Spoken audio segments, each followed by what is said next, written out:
Hello, everyone. This is Brother Benson, and I'm joined with Makobura. Miguda, not Makobura. Miguda, how are you doing? I don't know why I keep on confusing you with Makobura. Uh, I'm doing good. Yeah. Evening from me, and Mm. you understand that today is on Friday, and Eh, we are just the Sabbath is around the corner, and I've just prepared. Actually, I'm just in the mm. house, just waiting that tomorrow by around 8 a.m. I'll be in the church the whole day. Tomorrow we are going to finish our camp meeting, so I'll be there up to 6. Okay, like tomorrow is that is usually a tradition, especially with the SDA church, especially when it comes to month of August. You usually have these camps, and a lot is usually going on in those camps. I had an opportunity to attend one at some point. They teach various issues ranging from nutrition to leadership to how you look. There's so Family many life. leadership. Yeah, so there's so many that is happening. Makobura, is that you? Hello? Yes, this is me. I don't know whether I'm clear. Unfortunately, I'm having a problem with my camera. Uh, This machine has just refused to download the drivers which are needed for camera. Okay, that is technology. Now you have to look for somebody who has knowledge, especially when it comes to technology and what tunasema bwana teknolojia. I do have, it's only that I know it's going to take me some few minutes. Okay. I'm an IT expert. So let me say to Migoda and to everyone who is watching. Jana nilishindwa kuingia. Jana ulikuwa kwa hali ya kutafuta. Yes. Hiyo ni mzuri. Na leo tuko na kauli nyingine hapa. Unajua kila siku sisi huwa ni kama wewe unajua umekuwa ni mwanafunzi ambao saizi najua unaelewa Kiswahili vizuri. So saa zingine inabidi tujifundishe jioni hii ya leo Kiswahili, kwa sababu tunataka tukue watu ambao wanasherekea ama wanajivunia lugha nyingi za Afrika. Si kila wakati ambao tunazungumza tunakita kambi hapo katika lugha ya wakoloni. Sasa kuna huyu bwana alisema hivi: sifuri ni namba yenye nguvu kuliko dharau yake. Iweke nyuma ya namba yeyote isiyo sifuri, utanielewa. Narudia, sifuri ni namba yenye nguvu kuliko dharau yake. Iweke nyuma ya namba yeyote isiyo sifuri, utanielewa. Haya, hivyo ndio leo tunaondoka. Labda nikianza na wewe Mswahili wetu Makobura, we unaielewa vipi? Naomba tu Migoda kwanza atoe maoni yake kwa hiyo. Ndio. Wewe ndio umekuwa shule hivi juzi kakangu. Sasa Migoda ni mtu ambaye alitoka shule kitambo, lakini si sana, na wewe unajua wewe ndio umekuwa katika pale darasani. Tumetoka darasani na Migoda wakati mmoja.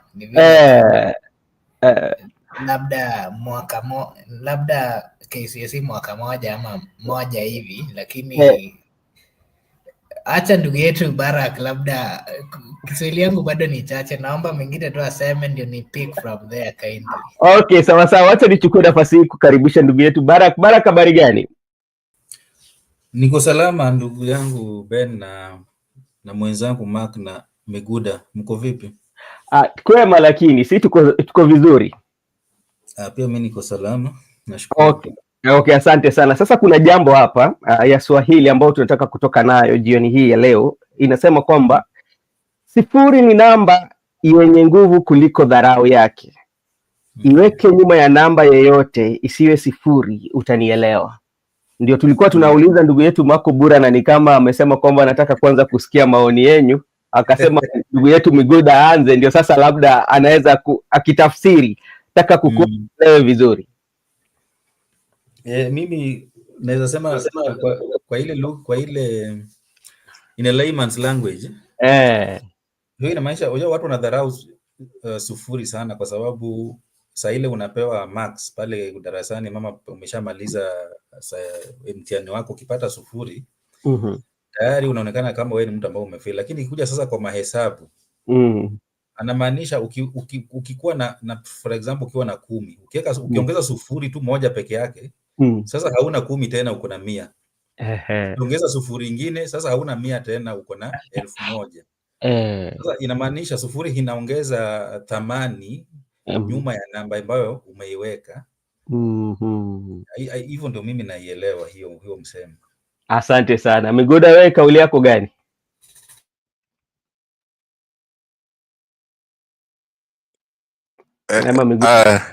Kauli yangu ningependa kusema wacha tu kupongeza tu Baraka amfanya kazi nzuri sana, kwa sababu hiyo swali ilikuwa vile Mako alisema ya kwanza, hiyo ni ngumu sana, lakini naweza sema wacha tupongeze tu Baraka kwa makini sana na kusema ya kwamba mambo na thamani. Sasa mimi pia ningependa kusema tu wacha tu niachie hapo lakini Baraka afanya kazi nzuri sana ya kueleza hiyo kitu. Okay, asante sana. Mako Bura, umepata nafasi ya kutafsiri? Nitasema tu sufuri tu vile ndugu yangu amesema. Ile namba imedhalalishwa. Kama ni ile namba isiyopewa heshima. Sasa mara nyingi ukitumiwa hiyo kwa neno inamaanisha kwamba hakuna tofauti, like there is no difference. Yeah, so ni ile eri ungekaa tu like kitu isifanyike, ukae tu I think kitu kama hiyo. So haiwezi leta change, ni kile kitu haiwezi leta change, haiwezi badilisha kitu. Okay, asante sana. Nyinyi wote mko sahihi, kwa sababu tunaongelea thamani, na unapata kwamba ukizungumzia namba ya sufuri unapata kwamba watu wanaiangalia ama watu wanaitafsiri kama tuseme kwamba haina chochote ama haina maana sana sana, ikiwa imeweka ikasimama peke yake kama namba. Na unapata pia ukichukua hiyo sifuri ukaiweka kabla ya namba, pia kabla namba yoyote, bado inakuwa hiyo namba kwanza, unapata kwamba thamani yake inakuwa iko chini sana. So sifuri huwa ni kama inaongeza thamani namba yoyote, ukiweka nyuma ya namba yoyote unapata kwamba thamani yake inaongezeka. Ndio tunasema kwamba tukiangalia sana katika dunia ambao sisi tupo, saa zingine kuna wale ambao labda wanaweza kuona kama sisi ni sufuri sana sana, lakini hawajui kwamba tukiwekwa nyuma yao ama pale ambapo siko pale tupo, kuna watu ambao sisi tuna thamani kwao. So usiangalie tu ukaseme kwamba hii sufuri haina thamani. So inasema kwamba, so hiyo tunaamini kwamba sufuri ina thamani sana katika kuhesabu ama tukitafsiri tu kwa maisha ya kila mtu akona thamani katika dunia hii ambao sisi tunaishi. Okay, asanteni sana. Thank you so much, my brothers, for coming in today. There's a lot that we need to discuss, and today we were just asking ourselves which way for Kenya, or can we say that it is Rigathi Gachagua, or Rigathi Gachagua and the United Opposition, or is Raila and Ruto MOU? Because those are now the names that are being flouted in the politics and when it comes to leadership. So those are what we are going to say. And before we go, there's something that happened today at Phoebe Asio's funeral when they were burying him.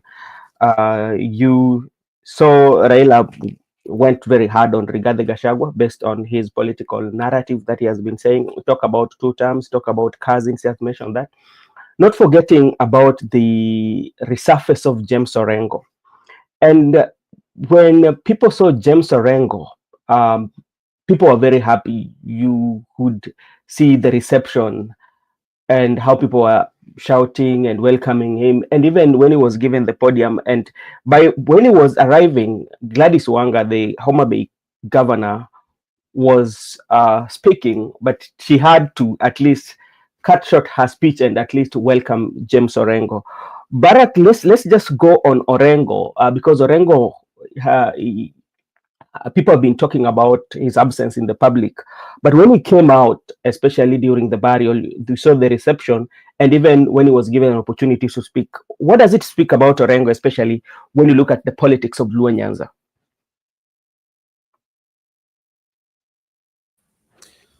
Well, I think Orengo played smart politics today. Because number one, of arriving late after the president and also after the prime minister. Also the prime minister also arrived late. But now he came after all these leaders have already arrived, and the program was ongoing. And I think that's number one, was strategic, because he wanted to steal the show, which he did. And the reception that he got from the mourners who are attending this funeral was outstanding, and was sending a clear message that this is a leader that we really value in our region. And the story that people are hearing about him, and the fake letter that was circulated that's already resigned. And remember the bloggers led by Maverick Aoko, who are saying that he was poisoned. I don't know, he's in hospital. So such kind of misinformation created fear among the people, because Orengo is someone who has built his political career over the years as someone who is so firm as a leader. And also he has been a darling of the people. You can give it to him as someone who has been there for some time. So I think him just disappearing from the scene for some time might has also been a strategic move to test his worth as a leader, because there was some kind of push and pull between him and those who are supporting the broad-based government, until he gave in and he went he led the delegation of Sierra County to State House. And then after some time, he just disappeared slowly, quietly. And now speculations started coming out about his health, his whereabouts, his stand, the future of his job. So I think he might also play that strategically to test the political realignment from Luo Nyanza, and to see whether people still value him as one of the Luo leaders who have been very significant in this country. So I think that is now that verdict is now in the public domain, and people still value him as a Luo leader. And I think that's whoever advised him to do that.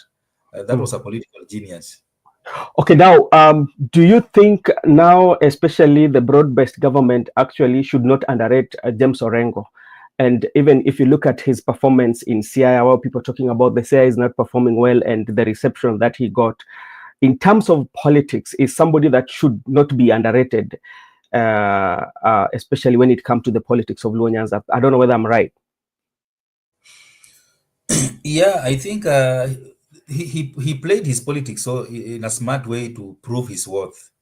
So I think that message is very clear, that he still has some political weight in Luo land.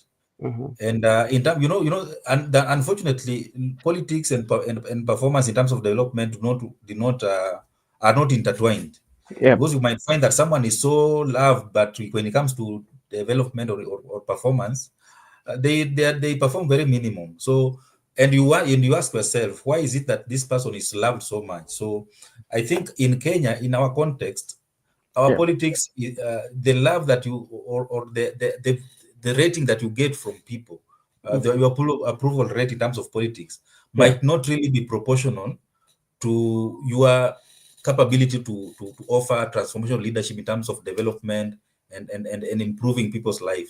So you might find that some people are just loved because of how they speak their charisma, how they are charismatic, and how they address issues, and maybe how they are so defiant, or the kind of language they choose to use. But when it comes to development, you might find that some people are just very good in development, but when it comes to politics, they're not performing well. So I don't think that he's performing poorly in terms of development might not be really play a key role when it comes to Orengo himself, people loving him or not loving him in Luo Nyanza. Okay, thank you. And you know, where I agree with you, especially with Orengo. If you look at Orengo, even when you come to the legal fraternity, especially the cases that he has handled while he is with Baba, and how he has presented himself, especially in public rallies. And you look at his history in terms of fighting for democracy in the country, and independence, and the views of the people. I think Orengo has built his name such that even if you might say that Orengo is not performing, but the legacy, the rich legacy, even the way he performed in parliament, his eloquency and all that in parliament is something that is admired by so many people. And I think his admiration especially underscores his development track record, because if you look at his political career, Orengo is one person that I think in 2022 is when Orengo was on the ground campaigning. Is one guy who have never experienced the real campaign. He has always been on the national politics. Thank you so much, Mr. Barak. Let me come to you, Miguda. What do you say about the reception of Orengo and the way forward for him? Miguda. Okay. First, let me also begin by saying that James Orengo, he has been one of the few people I follow keenly in the political context of the country. You know, it's very important to have a hero. Even there are people who Jaramogi used to be their hero. There are people who Raila is their hero. That is very obvious as someone who is a young person. There's someone you must look upon. And there's a certain politics you might admire, and you might also wish to play in future in case it presented itself the opportunity that you might be a politician. So one of the few people I admire in the Kenyan, there are few, there are not many, in the Kenyan politics since independence. One of them is James Orengo. He has been there. You know, he begins politics long time ago. So because he's alive, so it's also good to have someone you look upon who is alive, so you understand how they're going to end their politics with the kind of the style they have taken. You know, Orengo had an opportunity to abuse people because he can do. He has mouth. He knows, but he decided not to abuse people in politics. Orengo had an opportunity also to play other politics. You understand those politics, but he had decided to remain firm, defend the constitution, human rights, and even at a point of losing his job of governor, he sometimes said that even though we are in Bobe's government, but we must also respect the institutions. So that's someone who is brave, someone who understands possibility, and also the fact that he has been there for a quite long time. To me, he knows even how to camouflage. He knows how to be relevant. He knows how to be strategic. And I heard him saying that I'm around. I'm not going to die. I'm here to stay. So that's how he can also appeal to his supporters like me. Like I've told you that, to me, I can say that, I can say the only thing I can say that the issue of people speculating things, like maybe we're saying that he was poisoned, he was diagnosed by cancer. Those things are not supposed to be speculated, because did we lose you, Miguda? I think we lost you. Okay. No, you haven't lost me. I'm around. I'm saying, as a media fraternity, it's always important to report the factual things on the ground. And that's why sometimes when I was dealing with the jurists were very particular that before we enroll you to be a writer, you need to give us the primary information. And I was specifically assigned to the Kenyan context and the issue of the human rights development. That is why you must be original, you must be authentic, you must be real when it comes to information. Because right now, Orengo can even sue people here that, okay, you are saying that I was diagnosed by cancer or I was poisoned, you poisoned me. So he has that opportunity to sue people, but because I understand him, he cannot do that. He won't do that. So what I've learned, other than the politics we have discussed, that it is always important to give the public the real information rather than speculation and rumors, because anytime it can lead to photos. Because even the way he was speaking is very energetic. It's not dying tomorrow. It's not going to die even in 2027. It's going to stay until sometime. So it's very important to give clear, factual information whenever you are given an opportunity. Okay, thank you so much, Mr. Miguda. Makobura, how about you? Okay, thank you so much. I also want to say this.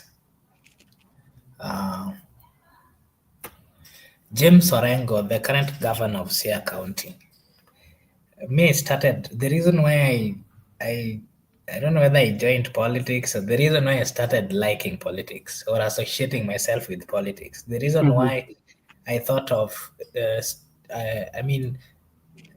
starting to follow politics, the person who made me do that is one James Orengo, and the late Gachagua. I used to follow the 10th Parliament proceedings. I would take my time. Those days, there were no Wi-Fi, so I would specifically buy data on someone's phone. I did not even have a phone then. And I would go work and seriously work just to get some amount of money, which I would then use to buy data to follow the 10th Parliament. And I can tell you that I liked the way James Orengo and the entire 10th Parliament, and that is why I've not forgotten about them up to date. I can say that they were a serious group of legislators who really knew how to debate, who really knew, what was happening on the ground, and they fully understood the needs of the people. They were particularly in that house to debate on issues which were actually, helping or assisting the people of Kenya in one way or another. So that is when I started knowing this man, James Orengo. And then in 2013, I remember he came to Nyakach constituency when the late, the parents of the current member of parliament of Nyakach, Honorable Aduma Owuor, were murdered. And that is the first time that I saw James Orengo. And I can tell you, when he arrived and how he spoke, I've always continued, I've always liked him. So James Orengo, as much as there are so many issues of him not performing or whichever, but truth be told, when, every day we are human beings. Let's say you are 20 years or 40 years, for example. In all these 20 or 40 years, there are years that you did well. There are years that you did massive things, that you assisted so many people, and the world acknowledged. If, for example, in some years, then you failed to do things which are not really welcomed by the people, I don't think the whole of your 40 years or the whole of your 20 years, people should then brand you as someone who is not worthy. Okay. And I think that is what James Orengo has been facing. And one thing I also like about him is that no matter the pressure, he has always stood with the people, and he has always stood with the truth. He has always stood with, fighting for the rights of the people of Kenya. And one thing again I like with him is when he among others used to fight for the rights of the people, they did not really care about the tribe, about the region. They were fighting for the people of Kenya. And that is why, again, as much as people have problems with Raila Odinga, I've always liked so many things that he did in issues of standing with the people, not knowing where anyone was coming, and those days, for example, maybe it was good or bad. So sometimes as human beings, I think the best thing we should do is sometimes we need to acknowledge the fact that as much as some people might not be doing what is good currently, but we have to acknowledge the fact that at some point they did some things which assisted the people. So on the question that you did ask about what happened in Homa Bay, I can say that that was a confirmation that James Orengo is still standing with the people. He's still speaking issues affecting the people of Kenya, as much as is being fought by the political class and those, of course, associated with the senior political class. Okay. But again, his coming was also a sign that, his welcoming was also a sign that he's the son of that area. He's welcomed home, he's loved, and the people still trust him. I wish he was somehow younger, maybe in his 30s or 40s. We would have gone with him far in politics. Why can't you be in his shoes anyway? You will answer that. I am currently in his shoes, and Barack can confirm to you. The only problem I have is something very small that I'm praying and working hard to rectify. Okay. And I hope I can take the shoes of James Orengo. Okay, thank you so much, Makobura. And we are inviting you, everyone who is with us on live, who are watching us live. You can also comment to us what you think on the conversation of today. And we're just asking which way for Kenya, especially it is the united opposition or the broad-based government that is headed by the Right Honorable Prime Minister Raila Odinga and President William Ruto. Because the reason why I'm saying that is because today you heard it, that the Right Honorable Prime Minister Raila Odinga, I quote, said that give us time, especially talking about the broad-based government. He also castigated the issue of cousin, the one term. So what? He said that Barack, and we this is something that we are looking at, and now we are seeing a very, very, very, very clear picture of what the ODM now is. They are in government fully, because Baba did not shy away to say that give us is a plural, not give me. Us is a plural. It means that we are in government, and so which means that any responsibility or any failure of this government, Baba also should take a full responsibility, or the ODM should take a full responsibility. Another thing that also I saw, or I also read, is about the compensation of those who have, those who have been affected by the police brutality, especially from 2010. I saw it is something that is they're working on the way to compensate. But Barack, let's talk about the speech of Baba. If you listen to what the Right Honorable talked about the government and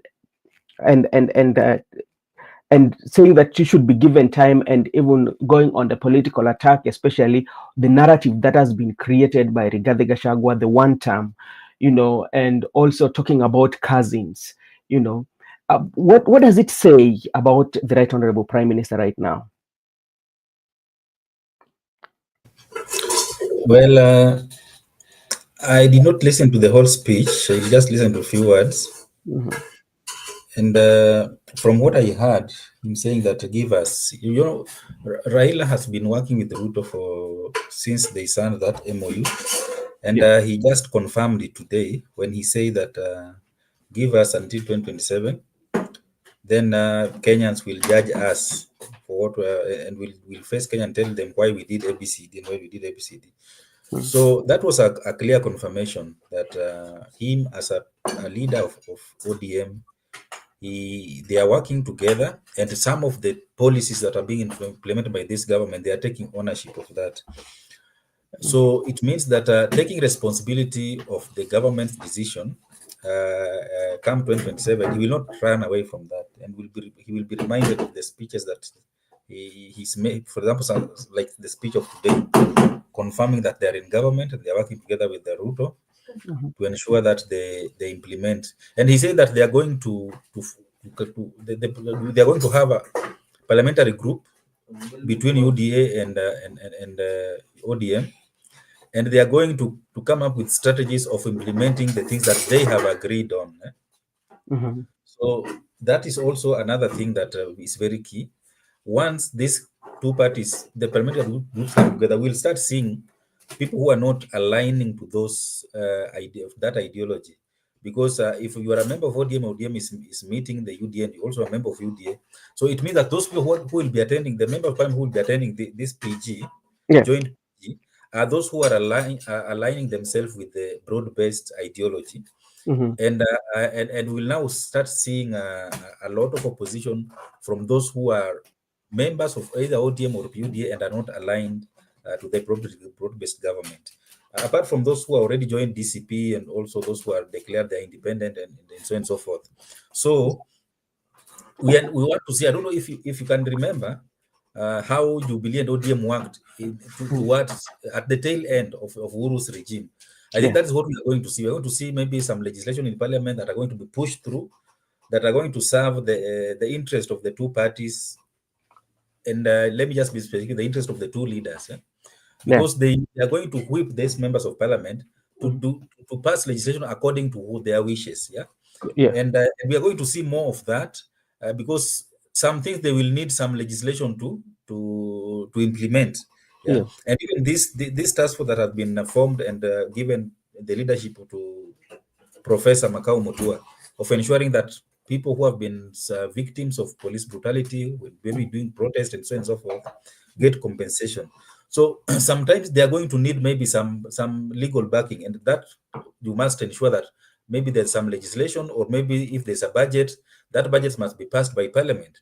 So I think those are the reasons why they want to come up and maybe have the first PG, joint PG, so that they sell that idea to these members of parliament. And I know they will go straight to parliament, National Assembly specifically, to pass whatever direction they will be given by Ruto and Raila. So we want to see much activities of the two political parties happening in the National Assembly, and at the same time, this empowerment programs and so on and so forth.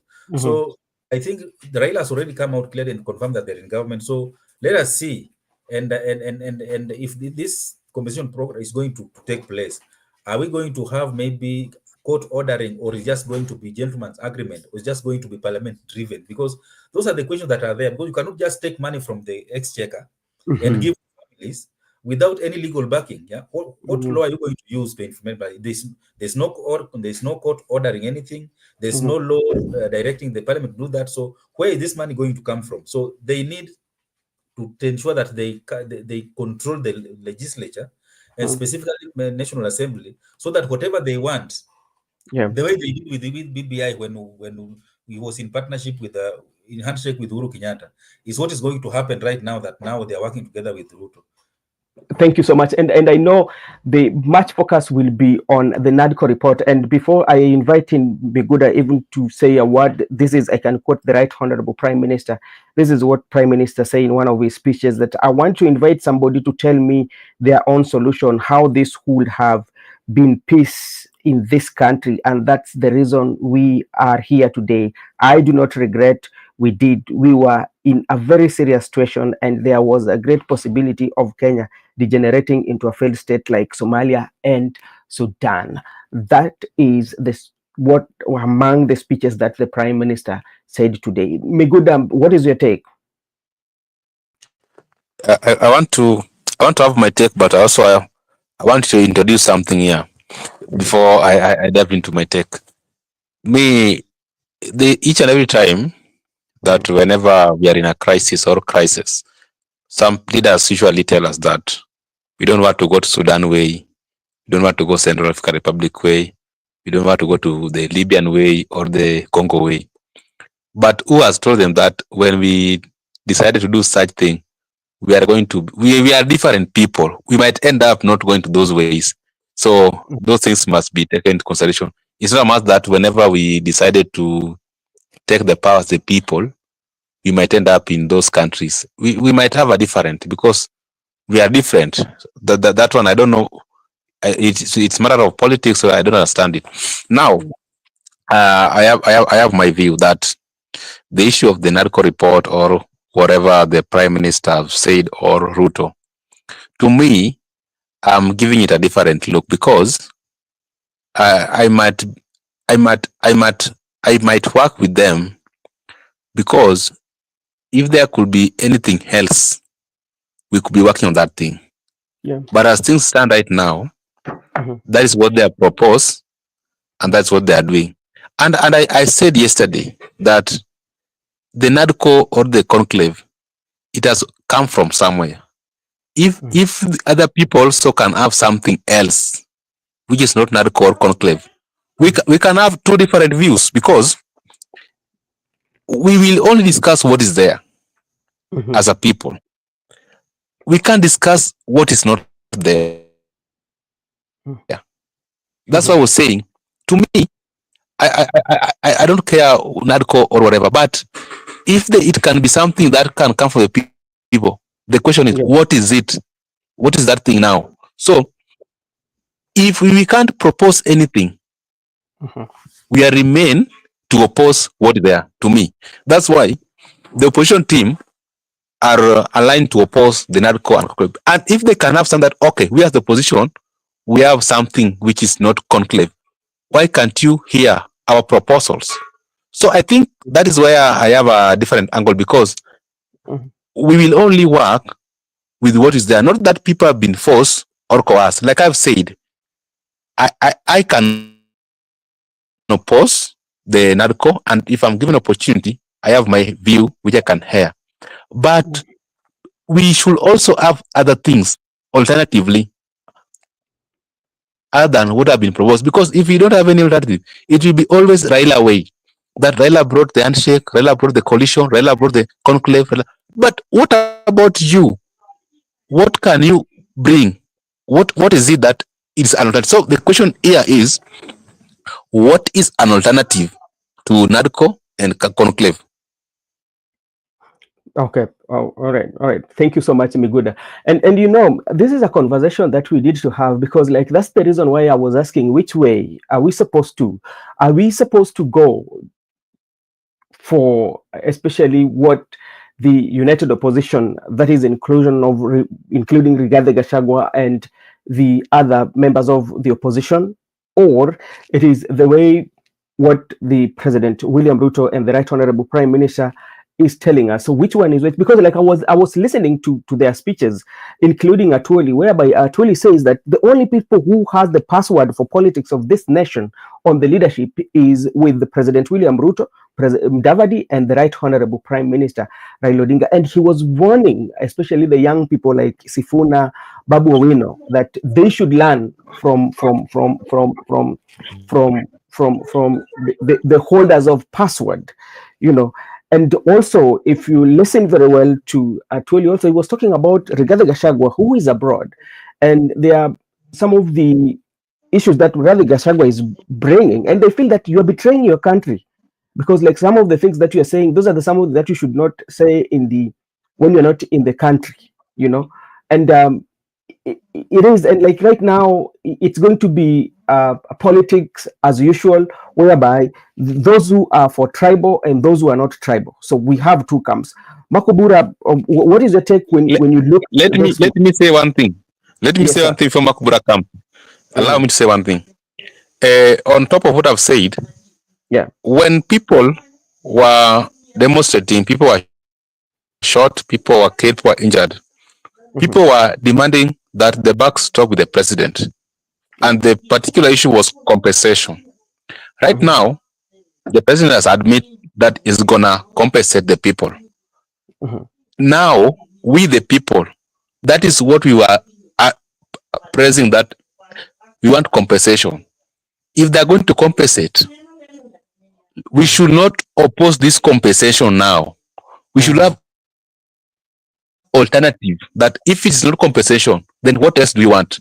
I think that's how we can solve our issues, whereby if someone has proposed anything, not a matter of opposing each and every time, you must have an alternative, so that if your alternative can be incorporated. So let's say, like, when if you are to compensate, who should arrive at the figure that should be compensated, especially to those who lost their loved ones, or those who are maimed, and those who are still going through pain? How are we, who is going to be in charge to quantify the amount that what you went through equals to this? Or it's just going to be a universal payment for everyone, depending on what you went through? It doesn't depend on what you went through or who you lost or what you're going through. It can be transformative, or it can be transformative, or it can be universal, that you have said. But what is important is the compensation, because even when we were calling for compensation, we never cited the figures. So I think it is now we have lost lives, people are injured. What can we do? Can we keep on crying? Can we keep on opposing? Anything that can be done, let us do it, so that at least we make a progress. We should make progress, to me, not that we should continue opposing, and we should have alternative as we make progress. Okay, thank you so much, Mr. Miguda, for that. Makobura, what is your take on it?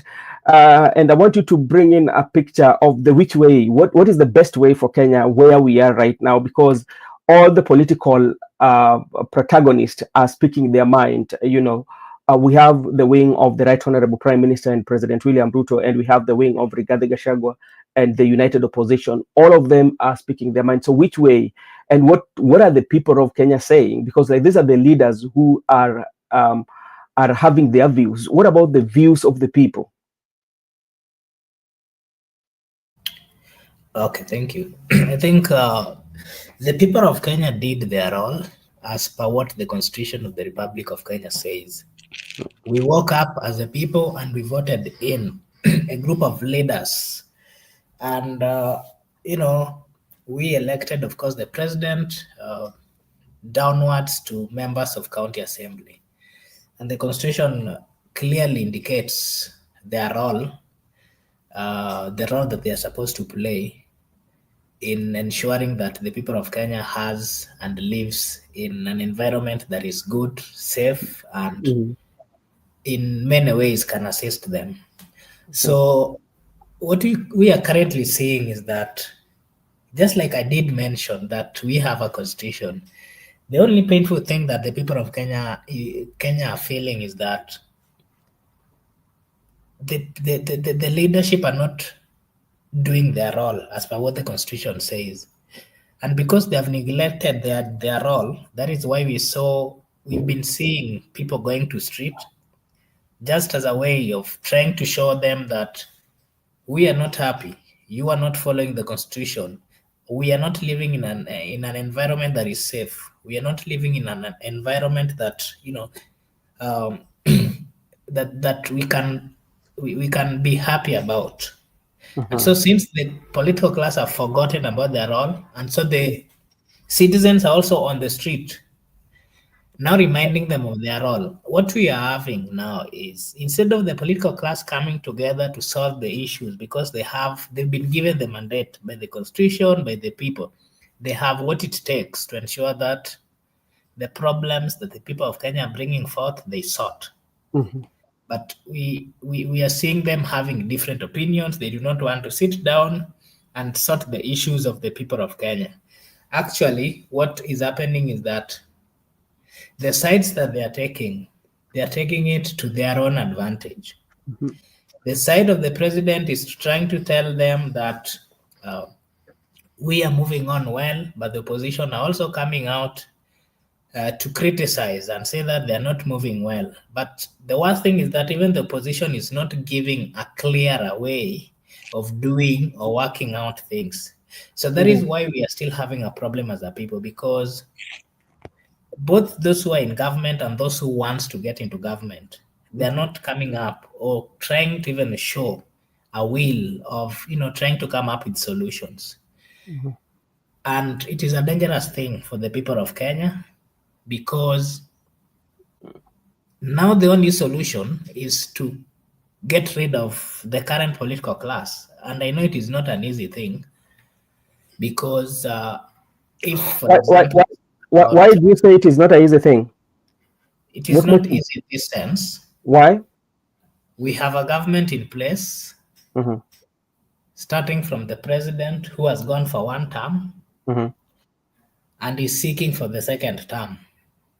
He's using everything at his disposal to ensure that whoever tells him no, or whoever opposes him, they're threatened, and so many things are done to them, and those are not strange things. We've seen people being arrested here and there. We've seen people being abducted for having different view. We've seen opposition leaders also being threatened.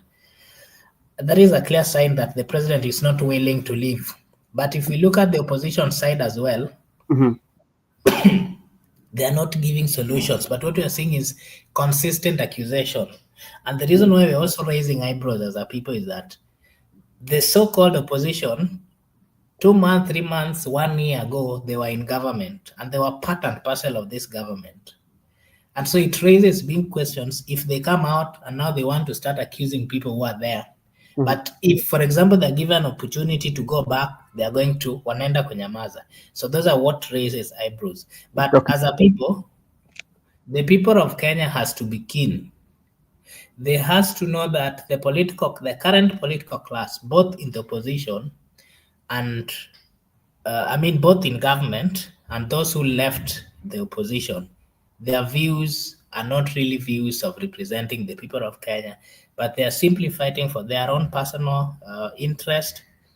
We've seen the kind of businesses which are done by the political class. Some of them have been called out. Remember what was happening with this hospital that was transporting kidneys. That was a politician, a representative of the people.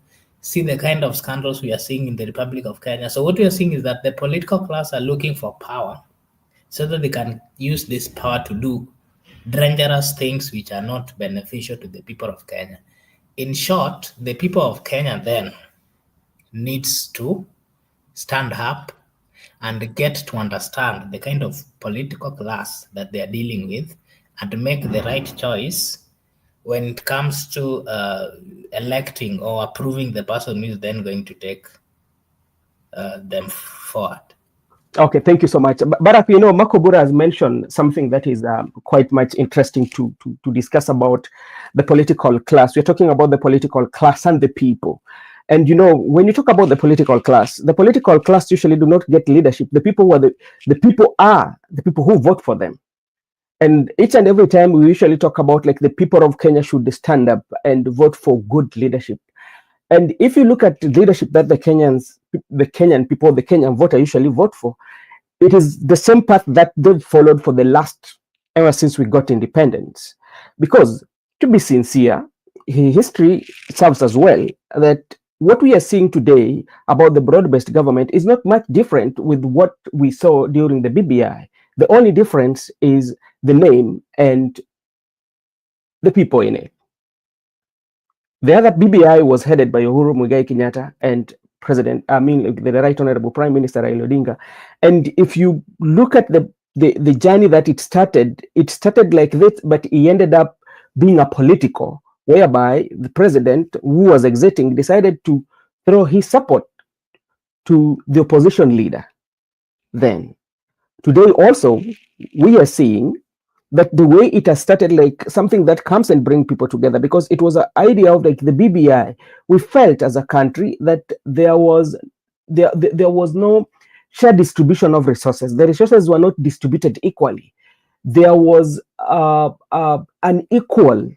there was not equal employment. Like not everybody was given the equal opportunity. Every region was given opportunity to be given position in the government. And those are some of the things that were raised.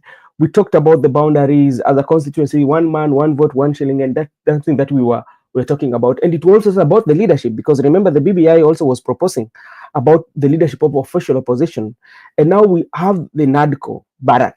We are still coming back to the same path. And we are telling the Kenyans, okay, now it is time for us as the people of Kenya should stand up and elect the leaders. How can we break the cycle? Because that is the how can we break that path cycle and chart a new path so that people can so that Kenyan people can follow? So we live from the same path that we've been following for the better part of the the political life that we've seen with the political class? Thank you so much, Brother Mark, Brother Ben, for that.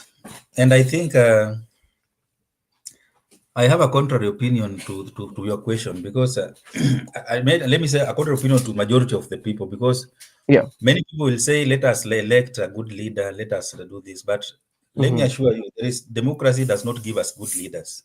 Democracy gives us popular leaders.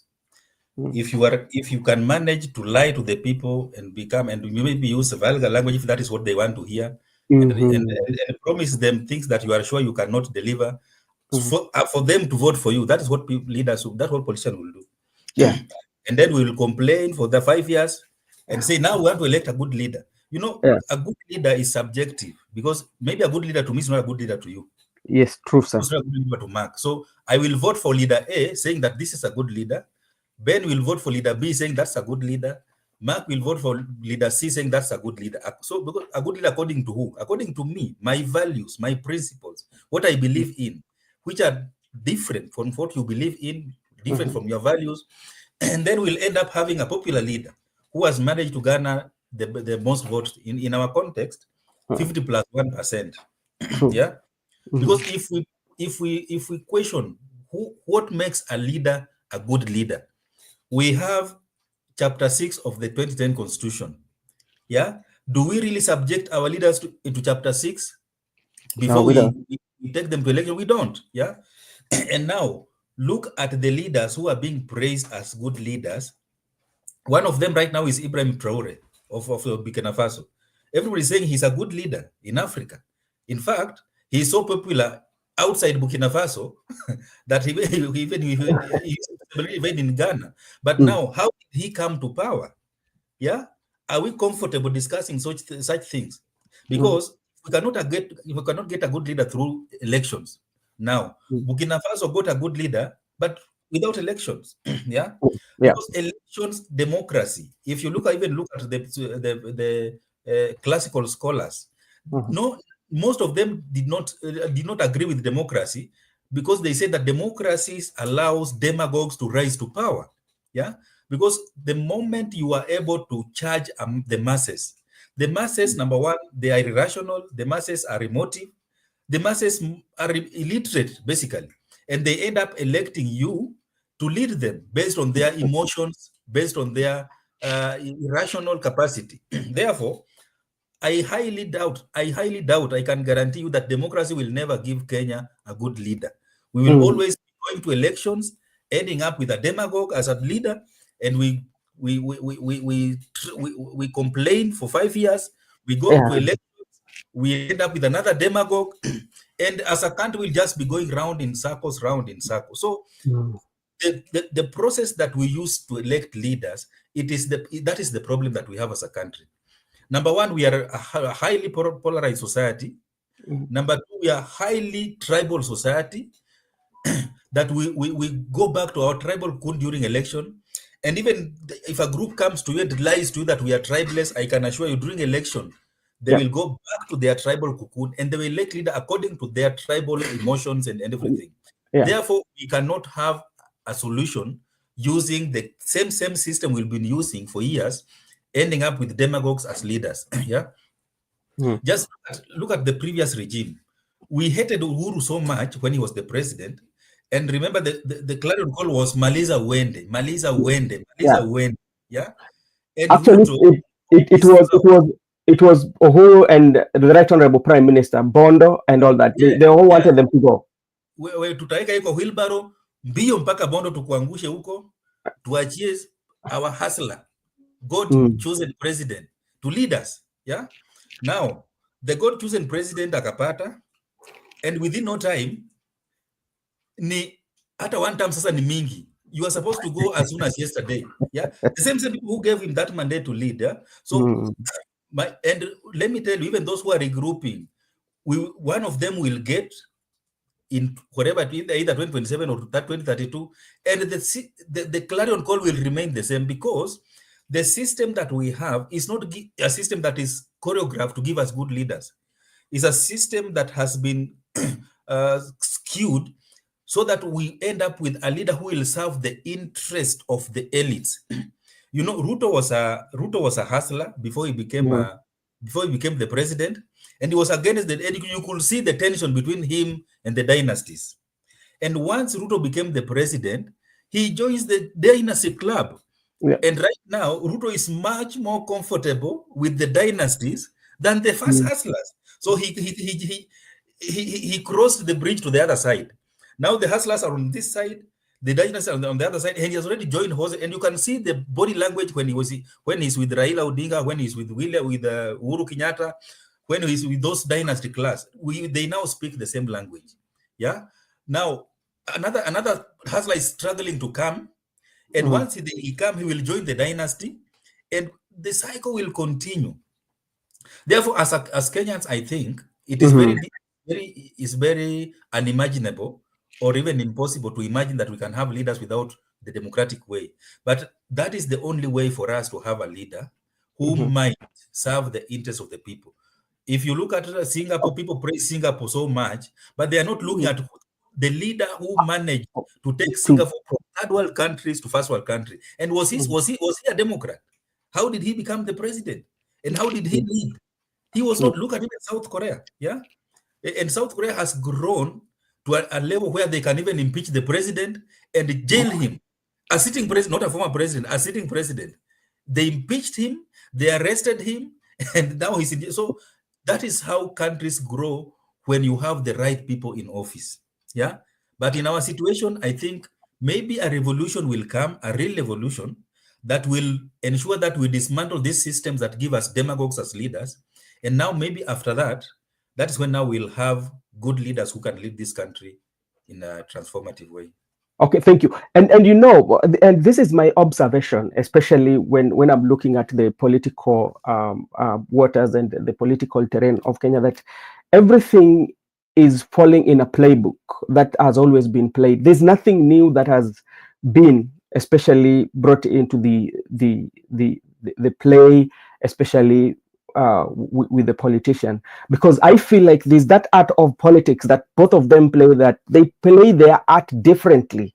They are like casters or characters in a play whereby they're given their play role to play. For instance, when we look at the Right Honorable Prime Minister in the political, and you give him that character in the political sphere of Kenya, you know the character, the character he's going to play, he plays his role very good. He become like the main character of the play. And how does it play it? He played it in a way that at the end of the day, after going for competition, people will come and the suggestion will be made. Because like, if you're very keen, majority of the suggestions that are being made, especially look at the first time we had of like, we need to sit down and have something like Nadco report. He proposed that, it came. Remember, he also said that we need to have the 10 member with, when they were signing that, it is there, is being implemented. He's talking about the conclave, you know, it's going to happen. Then also look at President William Ruto, the role he played during the campaign, that he's one person that who was a hustler, who never wanted to mix himself with the dynasty. You spoke about it very well, that like he has assisted the dynasty to get into power. This time around, is serikali itakuwa ya mama mboga, the low class earners, you know. And you know, he played it so perfectly, and he created his own tribe. Actually, President William Ruto, during the 2022 general election, he created the Hustler Nation. And the Hustler Nation was a combination of everybody. There was a tribe that were joined, that we are the people who are left, and what we are living has been caused by the dynasty, because like the dynasty have decided to thrive on our behalf. And this time around, we are going to thrive because like one of us, he came and wear that character of somebody who is coming from a poor background, who has struggles, and hustlers have tried, the dynasty have tried to bring him down, and he has decided to overcome. So we are going to come. And look at Kalonzo Musyoka playing it very cool, you know, very cool art. But like at the end of the day, they will come together in the playbook. At the end of the cast, they will be celebrating all of them, you know. So that is the question that we ask ourselves, that where are we? Because like you find that the voters themselves are blaming, like we have a political class that have decided not to do what the constitution requires us, or not to serve us, but they serve their interest. But now, coming again to the voters themselves, the political class that you're complaining about, those are also the people that, the leaders that you feel like, these are the people that we are going to vote for. So at the end of the day, we don't blame. Like right now, if you're very careful, if I look at how President William Ruto is working it very smartly. Remember, in 2022, President William Ruto, when he was the deputy, he used to invite people in Karen House and his home in Sugoi. What is the difference now is he's in State House, and still people are still coming, and he said that State House is free for everybody. But if you look at those who are coming to State House, yesterday I saw the border, I saw the reflectors. What were the reflectors saying? The reflectors were saying KBB, or I don't know whether I saw that. So it's the same political playbook, So how will the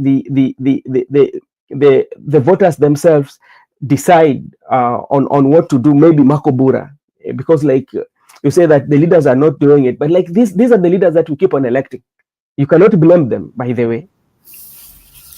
And that is why sometimes I partly agree with the fact that people going to street it might be a solution, because it might be a solution in this sense. Remember, these are people who are elected by the people of Kenya. They're human beings. These are people who knows very well what is right and what is wrong. And I've always known that human beings, those who do psychology will tell you that sometimes they can forget. And when they forget, they need to be reminded. And even the Bible itself says that, you remind them even if they know. The people of Kenya have been doing their role by reminding the leaders that we gave you a chance to lead, but it seems that you've forgotten your role and you're not performing that. Now, the solution that we currently have is giving the chance to someone else. But again, the challenge that the society has is that someone else who can do the work, they have always been seen as, the society has not always welcomed them. The society has not always given them a chance. And from my thinking, once you've gone through difficult things, the difficult things you've gone through should be a lesson to you in your life. And you should be making the next move after analyzing what you had gone through when you are, walking the same route. And so it is my advice. I think the only thing we can do is to advise and to give advice to the people of Kenya so that they can make the right decision. And we are doing it in this manner, partly, of course, using this kind of platforms. Let us not be fearful of politicians, because these are our brothers and sisters that we've given the mandate to lead. If they are not able to perform their work or their role, let us come out and call and remind them that you're not doing what is right. But at the same time, let us not give them a chance to continue leading. Let us not agree to their consistent bribes, which always makes the society to think different. Whenever they come with bribes, let us say no, or let us take the money that they are giving, because things are not easy on the ground, but at the same time come out clear and tell them in their face that we are not going to walk that direction. Makobura, let me just ask you. Because you're saying something here. Let's just take the money and tell them no. By taking the money, what does it mean? This is what I mean. Yeah. If you've been on the ground, you will realize that there's a lot of money that is used by the political class. And I can give you example. Yeah, we know. But what I want to know, if you want to say, just hold on. If you want to say that we should stand up and make sure that we tell the leaders that they should do their mandate. This is what I mean. We know that they do give money. Yes. And of course, the main intention of that money is to bribe. I think that is the best English that we can use to describe it. But if we take that money, you can take a politician's money. Yeah. But you might not, of course, acknowledge or do whatever he or she is saying. So in that manner, because the money that they do give, part of this money they have siphoned, they have gotten them in a way, actually they've gotten it mostly from the public sectors.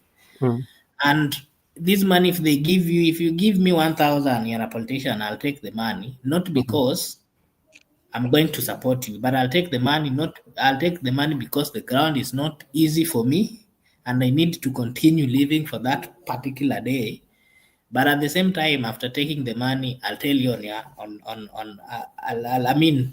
tell my people around and the influence that I have that this is not the right person to be voted, as much as he has given you money, even though he has given you money or not. Okay. And that is being truthful. No, I don't think so, because the reason why I don't think so, because you know what? The reason why he's giving you money, because he knows that you need that money, and they've not put in place laws that can make you be having that money, passing legislation that create environment for you to get money of your own. But you know, if you know very well that you are taking the money, first of all, you are encouraging him to continue doing that. Even if you will tell him no, he will keep on giving you until you will say that you've given me. Your conscience will not allow you. So I think the best way, if you can reach a point where you know what, Brother Ben? Yeah. I agree with your thinking, and that is how it is. That is how it should be. But Barak here will even confirm to you, Meguda will confirm to you. If you go to the villages, I can tell you there are so many people go without eating at all. And we agree. If you're a politician, allow me to just finish this. If anybody, not just politician, today go back home in the rural and you want to give people even 50 bob, I'm telling you, people will line up and they will come for the money. They will come for the money, not knowing who you are, what you want, and where you are going. They're taking the money because the problems that they are facing, that money is partly going to solve it on that particular day. And that is why I can also tell you that many politicians have been using money, yes, but of course, giving money is not a guarantee that you are going to be given a chance. But again, it is not a good thing, because this is the loophole that the political class use, because in their mind, after getting into the office, they will start saying that I use money to campaign. Now I need to get into corrupt dealings to get back my money. But saying that you're not going to take, I'm telling you, in the environment, it cannot currently work. Okay, I know it currently, and I want to bring in Barak. So that's why, like, I'm saying this, that we are the creators of our own problem. Yeah, we are not the solvers of our own problem. Because let's say, for example, go back to 2022, Barak, and I want you also to assist me understand and how we can say that right now we are saying that President William Ruto leadership is not very good leadership. And we've also seen it with so many politicians that we say that if the money comes, and even Rigathi Gachagua himself has told people that if that money comes, have that money, that is your money. But sometimes it's given overdose until you make, oh, this is how it's going to be for the next 5 years. Then why should I not elect him? Because people have been most of the times you've had people saying that the only reason why, like, sometimes people do not elect Raila because he doesn't give money. Yeah, like when you kuja kwa kambi yake ni kama pesa huwa haitoki. We've had such like statements, Mr. Barak. So why then should we say that we are not also the creators, the voters themselves? As much as they're complaining about their leaders, they are also the facilitators of getting those leaders. So before complaining about the leaders, then they should also investigate themselves and bear that blame, Mr. Barak. Or am I wrong to say that? I fully agree with you, Brother Ben, because I think Kenyans have made Kenyan politics to be very expensive. And number one, even you look at the projection of how to become a president in Kenya, how IBC, I think they said you need about a few billions. And if you look at how to become a member of parliament, as a member of National Assembly or a member of county assembly, you look at the money that a candidate is spending, it is much more than what is going to earn for the rest of the 5 years per term. Now you ask yourself, why is it that this person is willing to spend this much in dishing out during campaigns, dishing out in harambes, in church harambes or other religious organization, dishing out in maybe in supporting funerals, medical bills, education, and so forth. And you find that this person is spending 3 times what is going to earn in 5 years. So when he gets into office, how is he going to recover his money? We are not asking ourselves that question. And then we start saying these people are corrupt. Yeah. And so you ask yourself, all of us are human beings. And I think Brother Mark put it that very clearly. All of us are human beings. Can we just be rational and say that if we are looking for good leadership, quality leadership, someone who's going to coming to transform our lives, let us give people a chance, not because of what they can give us, but of what they can offer in terms of their capacity to lead. But this narrative that take their money but don't vote for them, it's not practical. Because number one, as you continue receiving money from someone, logically, you become indebted to them. Yeah. I don't know if you've read how the current CS for ICT became the first member of parliament for Juja constituency back in 2002. Remember, 2002 there was NAC wave across the country with the exemption of Kalenjin land. And Kafogo did not vie under NAC ticket. Neither did he vie under Kanu ticket. He was having a very small party called Sisi kwa Sisi in Juja constituency. And what Kafogo did, Kafogo distributed, dished out money. You remember then 1,000 was a lot of money in 2002. Yeah. He was giving out 500, 1,000. And when elections day drew near, he just declared that if you know you have eaten Kafogo's money and you will not vote for him, don't blame him. Yeah? Don't blame for what will happen to you. And that is how people, the conscious of those who ate his money, they went and voted for him. And that's how he won in Juja constituency against the wave of NAC and against the KANU, because Uhuru was vying as a presidential candidate from Kiambu County. And that's how he managed to defeat both a NAC candidate and a KANU candidate.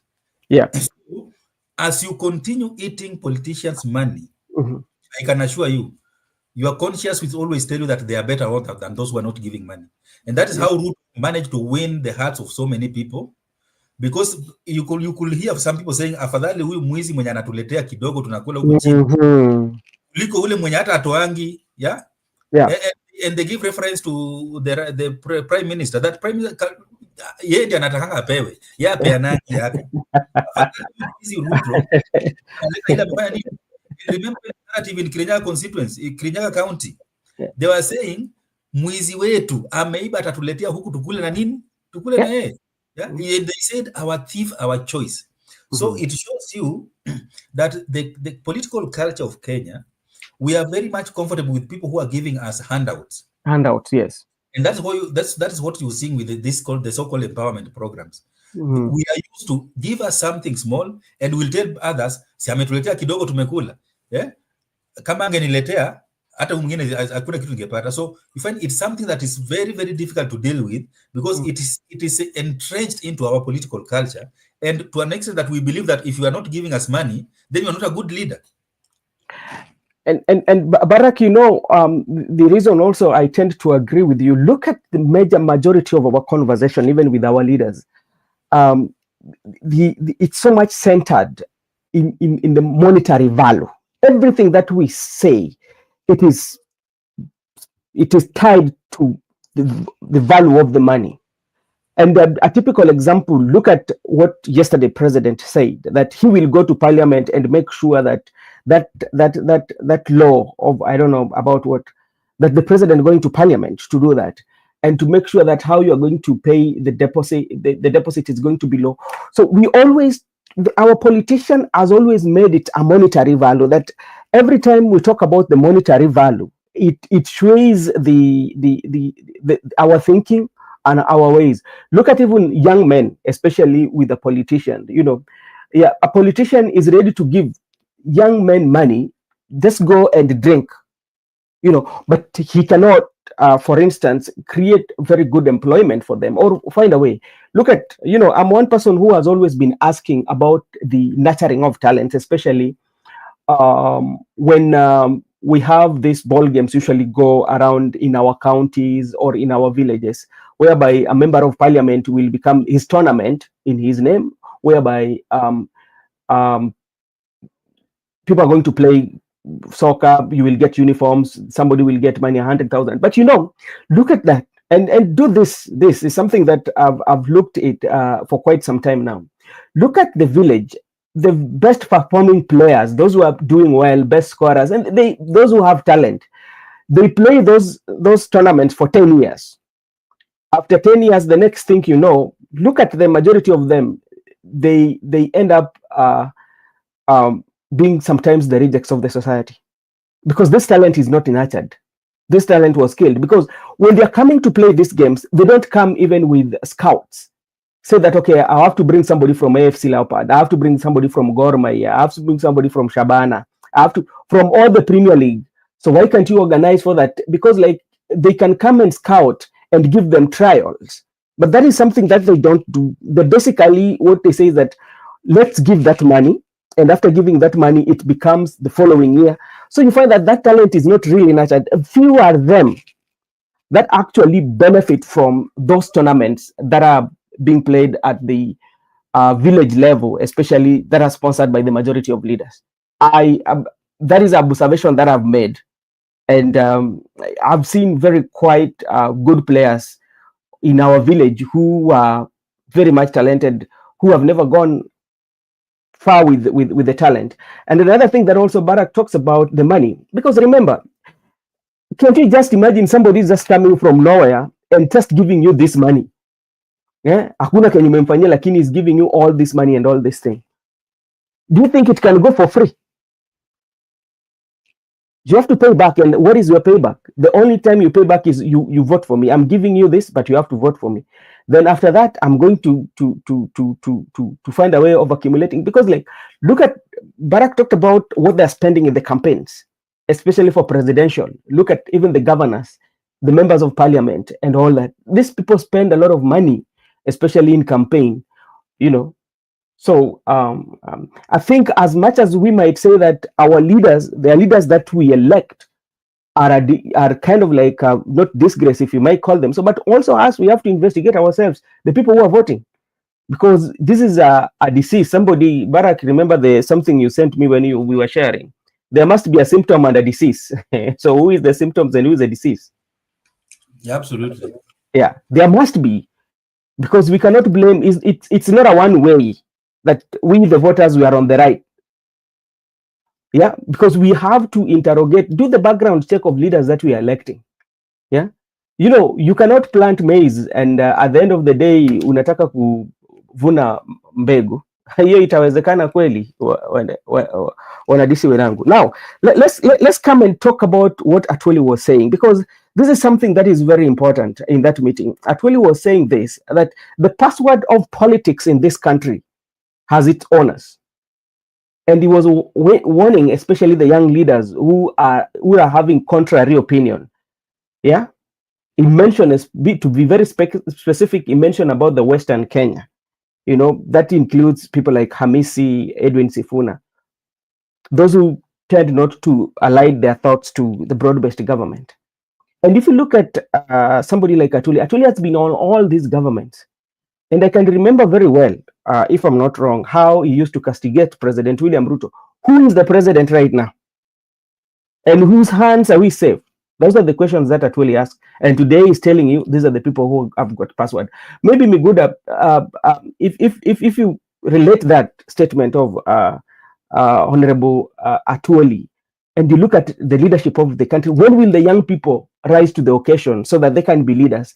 If the password of their leadership is still being held, they're told like, you have to toe the line. This is where your password is. And if you want it, you have to pick it from here. You cannot create your own password in politics.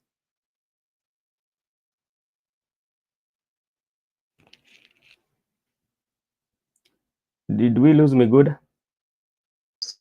Okay, no, you haven't lost me. You haven't lost me. Okay, let me say first before I talk to the issue of password. I've had some aspirant. Just want to take you back a little bit. When Mani Bior was campaigning, the one who's campaigning for the Kasipul, he said that currently he's giving out handouts like any other politician, but he's promising further that if you elect me, I'll not use my salary. My salary will be given to you people on a periodical time, whereby this month it goes for a certain women. After the time I'll finish my term. He was saying that he doesn't need that salary. And if you go to the comment section, people are saying, so why are you buying? You don't know, because that salary belongs to you.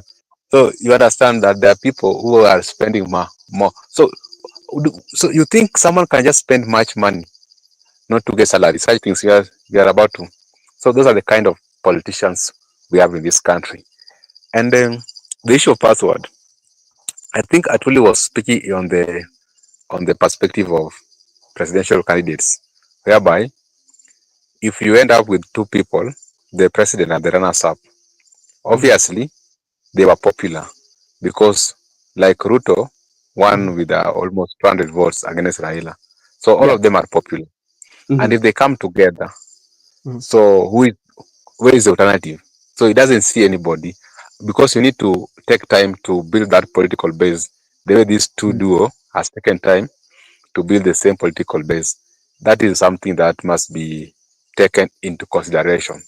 The issue of password here also comes in, whereby there are politicians who are having followers, and the reason why it was even specific to Caleb and the Gen Z is because the Gen Z are there, they are inexistent. Not that they are not there, but the Gen Z, to me, when time comes or as time goes by, the same Gen Z, not that the Gen Z are only in Nairobi or the Gen Zs are in opposition.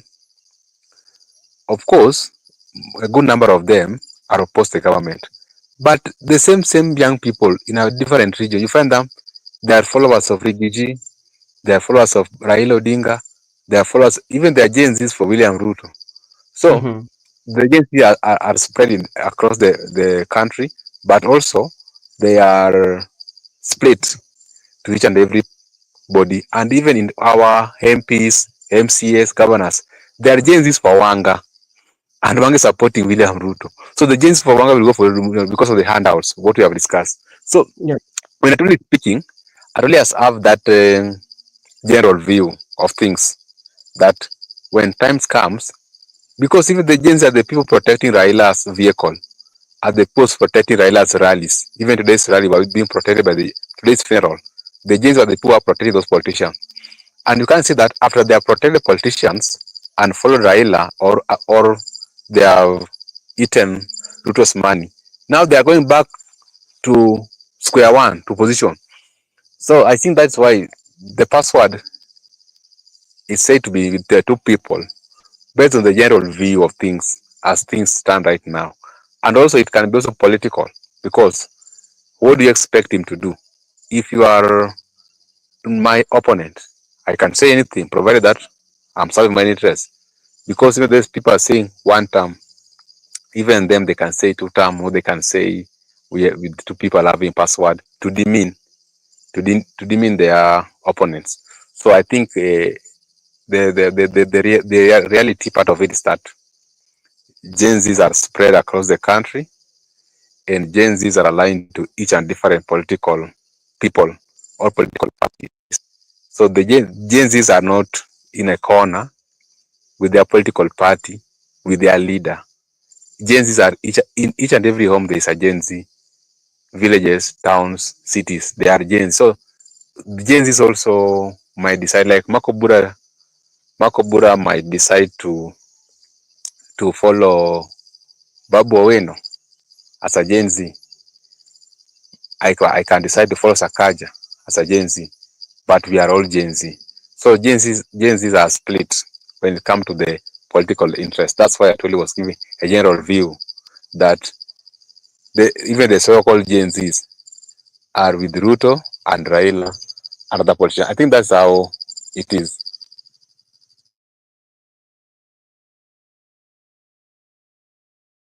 Okay, thank you, Mr. Miguda. And maybe just away from that, I just wanted us to also just talk about the consistent accidents which have been happening before we get back. And just receiving some news here. There was an accident which happened in Kisumu, Kisumu Kakamega route, and around 21 people were actually confirmed dead. And they were in a school bus. This is AIC Naki High School. Good, I think this is the same school where this is the school that is in our area. So we are confirming that around 21 people have died, but they're also saying that quite a number have also been taken to the hospital. And this week we've actually witnessed quite a number of accidents. This one, of course, which happened in the evening, claiming so many lives. 21 is a lot of number. And remember, this could be people coming from one family because they were in a school bus from a funeral. Not so far, there was also an accident which happened yesterday in Naivasha, where Kenya Pipeline bus was also involved in an accident, killing almost 8. And not just that, the other day there was also another accident in Kisii, around is it called Lainisaba, or is it called, which also claimed quite a number of people. And not just that, there were this same week, yesterday, of course, there was also an aeroplane that also crashed.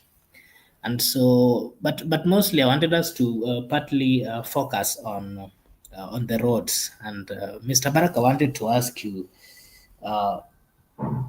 with the high calls of improvement of infrastructure in the Republic of Kenya, of late we've been seeing quite a number of accidents. And my question to you, Mr. Barak, what could be the problem which is currently happening in our roads? And maybe if you can just give us what you think about the solution, because in 1 week we've lost quite a number of people, and it's a concern to the people of Kenya, and the families, which are losing their loved one. What can you say about this, Mr. Barak? Well, thank you, brother Buenamak. Yeah, it's unfortunate that we've lost so many lives in the past few days through accidents. And when you see such news, to add to some people, to those who are watching TVs and everything, that is news. But to families who have lost their loved ones, it's a reality that they have to deal with. It is a reality that children have been left orphans. Maybe a husband has been left a widower, a wife has been left a widow. Parents have lost their children that have been left childless. So and so forth. So find that it is a reality that families are dealing with right now. And the problem with our roads, let me just say, we talk too much about improving our infrastructure. But improving infrastructure is not a guarantee that the accident will stop. The accident happens because of most of the time it's a mistake of either an individual or few individuals. And these mistakes is caused by individuals who are using roads but are not willing to comply with the rules. The rules are there, and you find that by failing to comply, you find that maybe overspeeding, or maybe the vehicle has not been serviced before the journey started, or maybe another driver who is rogue just come and cause accident and claims the lives of other people. And sometimes it's just an accident that maybe it did not involve human error. So I think that my encouragement will just be to those who are road users.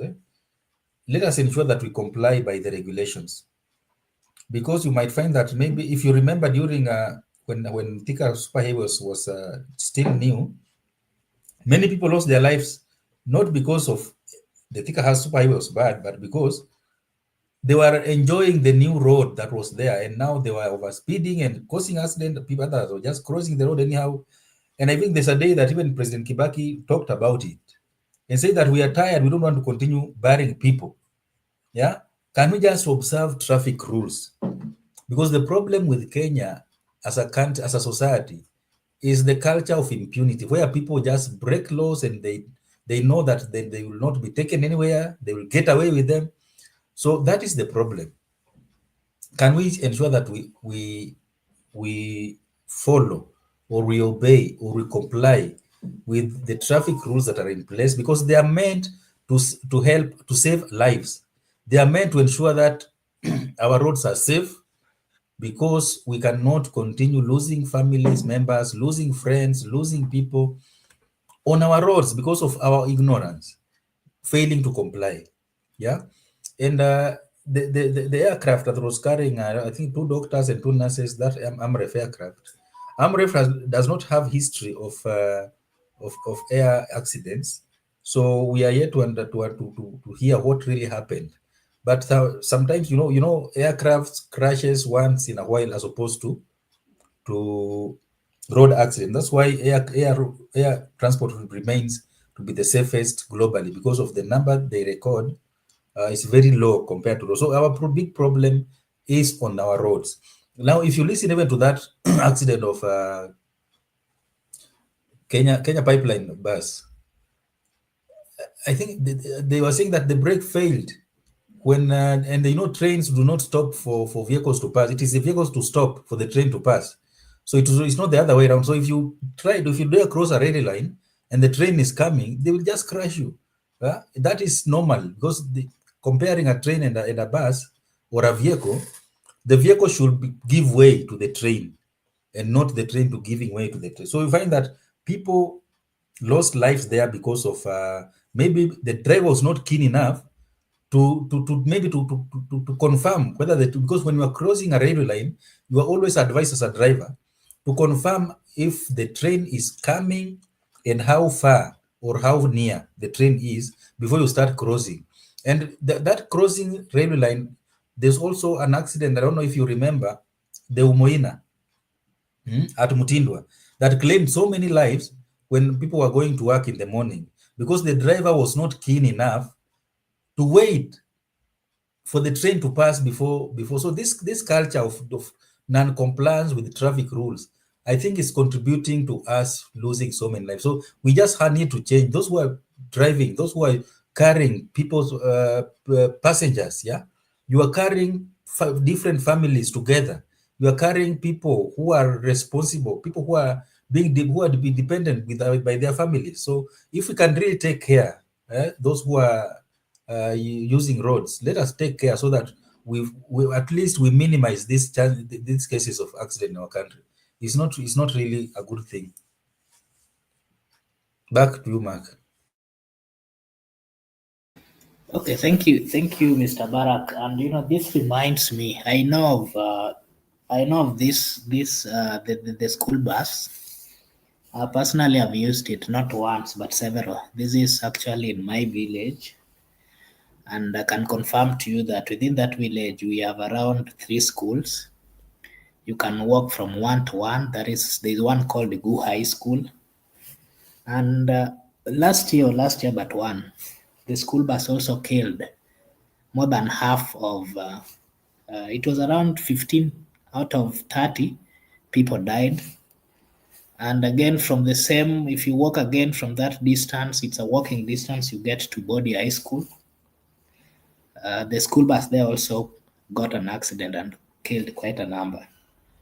And, I think it's such a painful thing to the people and to their family, because the school buses of the same village, they have killed, whenever they've gotten the accidents, they've killed quite a number of people.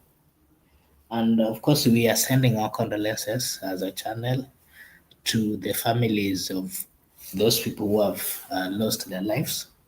And Miguel, I'll also give you a chance to give your take on this particular issue, and then maybe you can also tell us what could be the good way to to curb all these kind of accidents.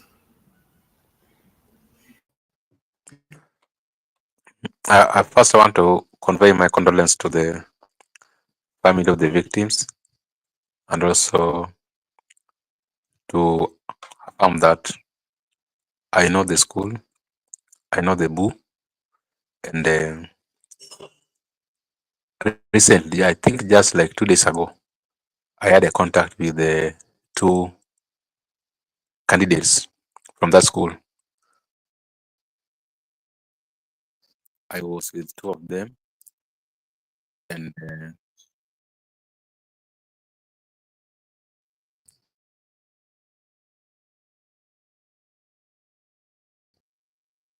I was with 2 of them, and it was very unfortunate that with the victims, so sudden. See, there were not actually students who are on it. There are mourners who are on that particular bus. Yeah, I know that one. So it's very unfortunate to hear that we had recorded such number of people who have passed away. And now, way forward on how to curb such incidents. Maybe there could be reasons why there was an accident. Maybe careless from the driver, or maybe the driver was drunk, or maybe the status of the road, and many other issues, overspeeding, such things. That's carelessness. And just like Barak have said, it is always safe and comfortable using air because of the number of accidents which have been recorded, unlike road. That's why even these politicians wanatumia ndege hata wakienda nyumbani kwao. Even a word prophet usually use ndege. You understand very well. But I think if we can avoid such things, then the better for us. It's now a personal initiative to ensure that we don't get such reckless drivers. Even when you are in a vehicle as a passenger, whenever a driver is overspeeding, you should caution that driver, no, stop overspeeding or stop overtaking. You should be responsible. I think many times, like you understand me, I travel a lot. There are times whereby we with the passengers who will not allow you to overspeed, and if there is any breakage in the vehicle, we will have to sort it out because it's a long distance. We are going to do a long distance, and I think just responsibility. We should be responsible as both passengers and the driver.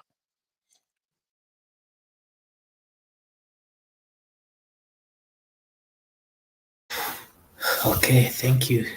Thank you so much, Mr. Megood. And I think now we just have a close, and maybe I'll give Mr. Barak to give his last remarks, and then Meguda will come with their last remarks. Before we do so, allow me to remind our viewers that this is Brother Benson Media, and here we say that your opinion counts. If you're watching for the first time, kindly like and subscribe to the channel. It is a way of supporting us, and we really appreciate. Allow me to acknowledge Brenda Obedi, Laban Misiani, and everybody who is watching, and to just remind and just to say a big thank you for finding time to be with us, and to engage us at the comment section, and to also view. Allow me to also acknowledge the presence of our good friend Gitonga. Thank you so much, Gitonga, for also finding time to be with us. We really appreciate. Mr. Barak, maybe you can give us your last remarks and maybe anything that we might not have talked about. Thank you, Mark. Also, I want to join you to extend our appreciation to all the viewers who joined today, including Brenda Obedi, Laban Misiani, and Gitonga. Today we missed Gypsy Corner, but maybe she's committed somewhere. Let her know that we missed her presence and her comments here. I just want to say that it was nice today, the discussions, whatever we are discussing today, aligning with what's going on in the country, and we are looking forward to engaging on more issues that are affecting the common mwananchi. So let us keep the fire burning, and let us keep that spirit. And until we meet again, thank you so much and take care. Bye-bye.